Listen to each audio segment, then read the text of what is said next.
And now Israel's ambassador to the United States, Ron Dermer. And Ambassador Dermer, thank you for being with us tonight. Obviously, this is what happened here is horrific, and we don't yet even know the scale of how many children may have died.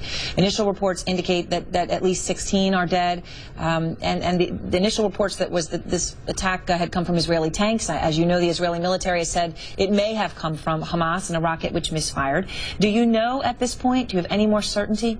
No, I don't know, but I do know who's responsible for it, and that's Hamas, because they're using schools as weapons depots, and I think it would be a disservice to your viewers for a reporter from Gaza not to mention that in the last week we had 2 different UNWRA schools where we had actually rockets found in the schools and handed over to Hamas. I also think it's a disservice. These are 2 different UN schools, you're saying? That's correct. That's publicly available information. It's kind of an important fact for your reporter to mention. And in addition to that, he may have wanted to mention a statement that was made by, not by the Israeli ambassador, not by the spokesman of the IDF, but by the UN Secretary General yesterday. And I want to read you what he said yesterday, not last year, yesterday. He said this: the Secretary General is alarmed to hear that rockets were placed in an UNWRA school in Gaza and that subsequently these have gone missing. He expresses his outrage and regret at the placing of weapons in a UN-administered school.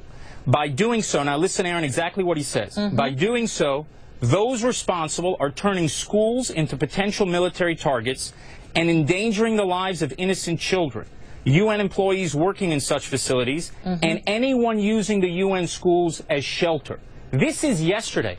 Do you not think that it's relevant to report on CNN that the Secretary General of the United Nations yesterday warned against the use of UN schools and shelter for rocket missile depots of Hamas? And Ambassador, it is relevant. And let me ask you this, because of what you said. But Aaron, I've been listening for 2 hours of reports on CNN.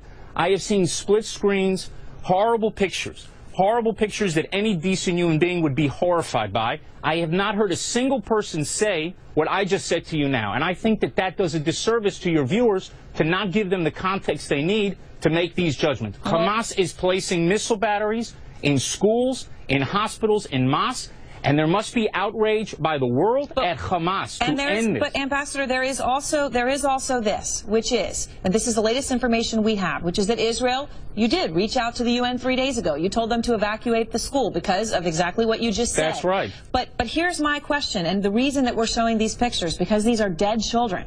Would Israel have taken the time to confirm that those children were out of the school before you fired? Send someone in to look? Or do you think it's okay that you issued the warning and then just went ahead and fired? Well, That's their problem. I think you have no basis for making the statement that you just made. Of course we wouldn't fire directly, but I don't know what happened in that school. What I understand is we gave people days to get out of that area. This is in the northern Gaza Strip. There's a good chance that it may have been a Hamas rocket that hit it. I don't know if somebody fired, a Hamas fighter fired directly from that school at our military who's operating there, and then we responded to fire. I don't know the facts. I do know there's children, and I don't blame the media. Don't get me wrong. I'm not blaming the media for showing the pictures. What I'm blaming the media is for not connecting the dots. The dots point to the responsibility of Hamas for using schools as weapons depots and caches for Hamas. It's unacceptable, and the outrage of the world has to be turned on Hamas. This is the Secretary General of the United Nations speaking yesterday warning that this could happen. All right.